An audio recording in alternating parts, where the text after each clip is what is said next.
आज का हमारा टॉपिक है धारावाही टोरॉइड के कारण चुंबकीय क्षेत्र। धारावाही टोरॉइड के कारण चुंबकीय क्षेत्र या magnetic field due to current carrying toroid. ठीक है, तो सबसे पहले हमको जानना क्या है कि ये जो टोरॉइड है वो होता क्या है। ठीक है, तो ये एक प्रकार का वृत्ताकार जो है खोखला गोला होता है। वृत्ताकार खोखला गोला होता है या छल्ला होता है, जिस पर हम विद्युत रोधी तार के अधिकतम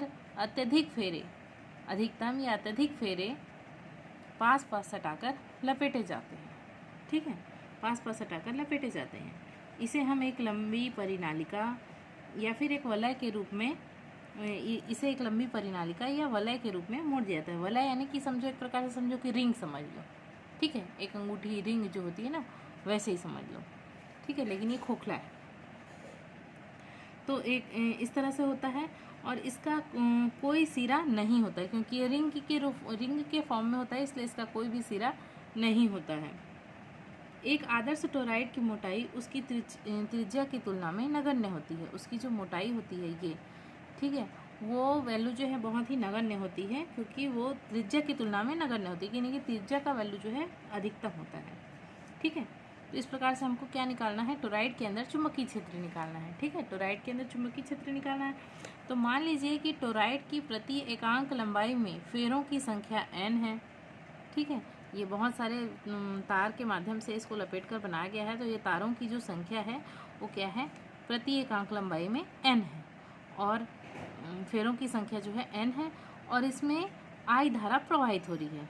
ठीक, इसमें बहने वाली धारा I है। अब इस टोरॉइड का जो केंद्र है वो O है। इससे r दूरी पर कोई बिंदु P है, जिस पर हमको चुंबकीय क्षेत्र की तीव्रता ज्ञात करनी है। अगर चुंबकीय क्षेत्र की तीव्रता ज्ञात करनी है, ठीक है, इससे O केंद्र से r दूरी पर कोई बिंदु P है, जिस पर हमें चुंबकीय क्षेत्र की तीव्रता ज्ञात करनी है। और टोरॉइड के अंदर जो चुंबकीय क्षेत्र है, इस टोरॉइड के अंदर जो चुंबकीय क्षेत्र है वो संकेंद्रीय वृत्तों के रूप में होता है। ये छोटे छोटे वृत्त आपको दिख रहे हैं, वृत्तों के रूप में होता है। यहाँ पर भी देख सकते हो, सेम वही चीज़ है यहाँ पर, तो वृत्तों के रूप में होता है। और जिसका केंद्र टोरॉइड का केंद्र होता है, किसी भी बिंदु पर चुंबकीय क्षेत्र की स्पर्श रेखा के अनुदिश होता है। चुंबकीय क्षेत्र की जो स्पर्श रेखाएं हैं, कि चुंबकीय क्षेत्र है, जो भी स्पर्श रेखाएं हैं, इसके अनुदिश ही होती हैं। ठीक है, अब मान लीजिए कि हम क्या करते हैं कि इसी बिंदु P से, ठीक है, इसी बिंदु P से हो करके बिंदु P से इस बिंदु P से हो करके जाने वाली एक वृत्त की कल्पना हम करते हैं। इस बिंदु P से, तो यहाँ पर देखो, ये वाला डायग्राम में देखो, केंद्र O है, इसे R दूरी पर, ठीक है, यहाँ पर B है। इससे हम O को केंद्र मान करके और r त्रिज्या के एक वृत्त की परिकल्पना करते हैं। मान लो यहाँ ये बिंदु P है ना, मान लो, तो यहाँ से यहाँ तक की दूरी कितनी है, स्मॉल r हो जाएगी। इसकी त्रिज्या क्या हो जाएगी, स्मॉल r हो जाएगी। तो इस प्रकार से, और ये जो वृत्त की कल्पना हम कर रहे हैं, ये जो है एक एम्पियर लूप की तरह कार्य करेगा। यह एक एम्पियर लूप की तरह कार्य करेगा। ठीक है, अब इस वृत्त के लिए चुंबकीय क्षेत्र वेक्टर B और वेक्टर dl, उसका जो अल्पांश है, अवयव है, वो क्या होगा, दोनों आपस में समांतर हो जाएगा। जब ऐसा होगा तब हम क्या लिख सकते हैं कि रेखीय समाकलन vector b into dl equal to रेखीय समाकलन vector b into dl cos 0। तो cos 0 का जो वैल्यू होता है वो होता है 1, तो हम इसको लिख सकते हैं रेखीय समाकलन वेक्टर b इंटू dl। ठीक है, तो ये जो B है, ये जो मैग्नेटिक फील्ड B है, ये जो है रेखीय समाकलन के बाहर आ जाएगा। तब हम इसको लिख सकते हैं रेखीय समाकलन vector B into d l is equal to B जो है बाहर आ गया, और फिर रेखीय समाकलन इंटू DL। ये हो गया हमारा इक्वेशन नंबर फर्स्ट। क्योंकि ये जो अवयव है DL है ना, ये क्या है, वृत्त की परिधि पर है। ठीक, ये वृत्त की परिधि पर है, तो इसको हम क्या लिख सकते हैं, रेखीय समाकलन dl is equal to 2πr, और वो क्या होता है, वृत्त की परिधि।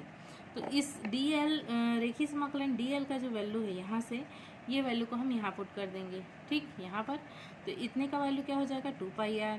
हम लिखेंगे रेखीय समाकलन vector b into d l is equal to b का b हो गया यहाँ पर, और रेखीय समाकलन डी एल का जो वैल्यू है वो कितना है 2 पाई आर, तो यहाँ पर हम पुट कर देंगे 2 pi r B into 2 pi r. ये हो गया इक्वेशन नंबर हमारा सेकेंड।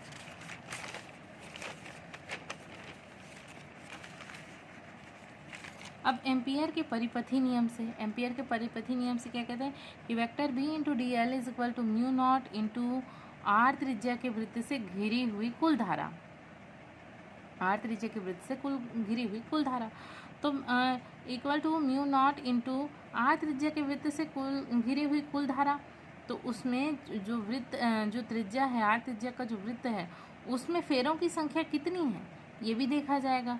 तो फेरों की संख्या मान लो कितनी है n है, तो वो फेरे किस में है वृत्त पर है, तो वृत्त की जो परिधि होती है वो कितनी होती है, तो होती है 2 पाई आर, तो n इंटू 2 पाई आर, और जो कुल धारा है वो कितनी है i, तो यहाँ पर हमने लिख लिया i। इस प्रकार से वेक्टर रेखीय समाकलन vector v into d l is equal to mu naught n into 2 pi r into i, ये हो गया इक्वेशन नंबर थर्ड। अब हम इक्वेशन नंबर सेकेंड और थर्ड से तुलना करेंगे। तो इक्वेशन नंबर सेकेंड हमारा क्या है, रेखीय समाकलन vector b into d l is equal to b into 2 pi r, ये है इक्वेशन नंबर सेकेंड। और ये आपका थर्ड। इस प्रकार देखोगे जो सेकेंड है इसका जो लेफ्ट टर्म है और जो थर्ड है उसका भी जो लेफ्ट टर्म है वो क्या है, रेखीय समाकलन vector b into d L, यानी कि दोनों सेम है, तो दोनों लेफ्ट राइट बराबर है, तो राइट राइट भी क्या हो जाएगा आपस में बराबर हो जाएगा। तो हम लिख लेंगे b into 2 pi r equal to mu naught, यहाँ पर से हम लिखेंगे b इंटू 2 पाई आर को यहाँ लिखेंगे इक्वल टू ये वाला टर्म में लिखेंगे mu naught n into 2 pi r into I. अब इधर जो 2 पाई आर है और इधर जो 2 पाई आर है वो दोनों आपस में क्या हो जाएगा, कैंसिल हो जाएगा। जब ये दोनों आपस में कैंसिल हो जाएंगे तो आपको क्या मिल जाएगा, b equal to mu naught n और i। ये हो गया इक्वेशन नंबर 4। यानी टोराइड के अंदर जो चुंबकीय क्षेत्र की तीव्रता है वो r पर डिपेंड नहीं करती है, त्रिज्या पर डिपेंड नहीं करती है, अतः टोराइड के अंदर जो चुंबकीय क्षेत्र है वो नियत होगा। और यदि मान लीजिए कि टोराइड की जो माध्य त्रिज्या है जो हमने स्मॉल आर ली है वह अगर कैपिटल आर हो, है ना, यहाँ पर देखो हमने यहाँ पर लिया है ये त्रिज्या जो स्मॉल आर है ना, ये त्रिज्या जो स्मॉल आर है ना, इसके बजाय ये त्रिज्या जो है कैपिटल आर हो। तो जब कैपिटल आर हो, माध्य त्रिज्या जो है कैपिटल आर होगी और उसमें फेरों की संख्या भी स्मॉल एन के बजाय कैपिटल एन हो जाएगी, तब हम लिखेंगे n is equal to n upon 2 pi r, है ना। तो इस n का जो वैल्यू है, स्मॉल n का जो वैल्यू है, इसको हम इस इक्वेशन नंबर 4 में यहाँ पर n की जगह में पुट करेंगे, ठीक है। तो n की जगह में पुट करेंगे तो यहाँ पर क्या है हमारे पास b equal to mu naught, और यहाँ पर जो स्मॉल n है उसका वैल्यू क्या है n अपॉन 2 पाई आर, तो हमने लिख लिया n अपॉन 2 पाई आर, और यहाँ बच गया क्या लास्ट में i, तो इसको भी यहाँ पर ऐड कर लो। इस प्रकार से बन गया इक्वेशन नंबर 5।